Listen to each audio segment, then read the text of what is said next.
মধ্যপ্রাচ্য, ইরান ও ইসরায়েলের মধ্যে চলমান সংঘাত পরিস্থিতি আরও উদ্বেগজনক মোড় নিয়েছে। দুই পক্ষই ক্ষেপণাস্ত্র হামলা চালাচ্ছে একে অপরের উপর। যুক্তরাষ্ট্র ও ইসরায়েলের যৌথ সামরিক অভিযানের পর মধ্যপ্রাচ্য জুড়ে ছড়িয়ে পড়েছে ভয়াবহ সংঘাত। শনিবার শুরু হওয়া এই অভিযানের প্রতিক্রিয়ায় ইরান ক্ষেপণাস্ত্র ও ড্রোন হামলা চালিয়েছে ইসরায়েল সহ মধ্যপ্রাচ্যের অন্তত ৮টি দেশে। এই উত্তপ্ত পরিস্থিতিতে উভয় পক্ষের পাল্টাপাল্টি হামলায় প্রাণহানি ও ক্ষয়ক্ষতির পরিমাণ বেড়েই চলেছে। বিশ্লেষকরা বলছেন, এই সংঘাত বড় পরিসরে গড়ালে এটি একটি পূর্ণাঙ্গ যুদ্ধের রূপ নিতে পারে। এমনকি অনেকে এটিকে তৃতীয় বিশ্বযুদ্ধের ইঙ্গিত হিসেবেও দেখছেন। তবে ইসলামী বিশ্বের একটি অংশ এমন পরিস্থিতিকে কিয়ামতের পূর্ব লক্ষণ হিসেবে বিবেচনা করছেন।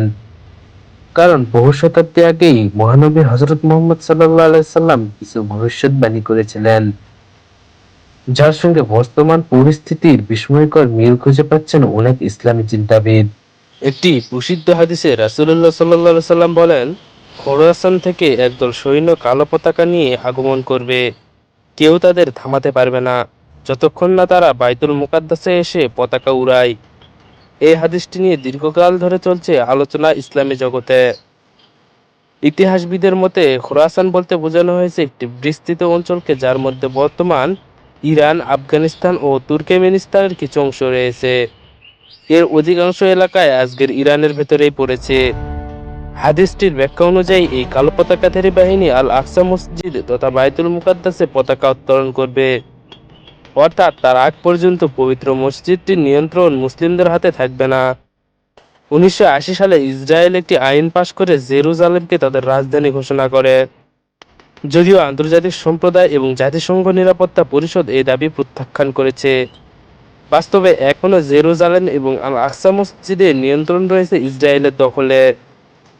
অপর একটি হাদিসে রাসূলুল্লাহ সাল্লাল্লাহু আলাইহি সাল্লাম বলেন, যখন তোমরা খোরাসান থেকে কালো পতাকা দেখতে পাবে, তখন তাদের কাছে চলে যেও, কারণ তাদের মধ্যে আছেন আল্লাহর খলিফা ইমাম মাহদী।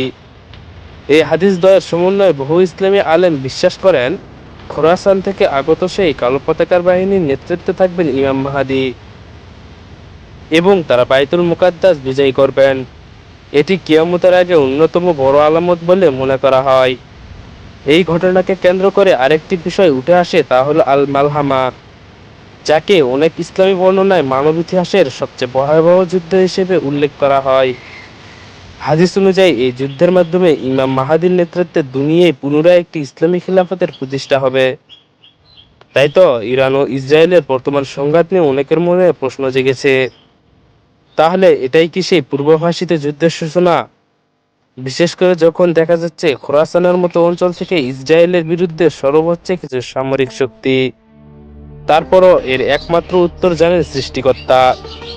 তবে পরিস্থিতির প্রতিটি মোড় যেন হাদিসে বর্ণিত সেই ভবিষ্যদ্বাণীকে স্মরণ করিয়ে দিচ্ছে।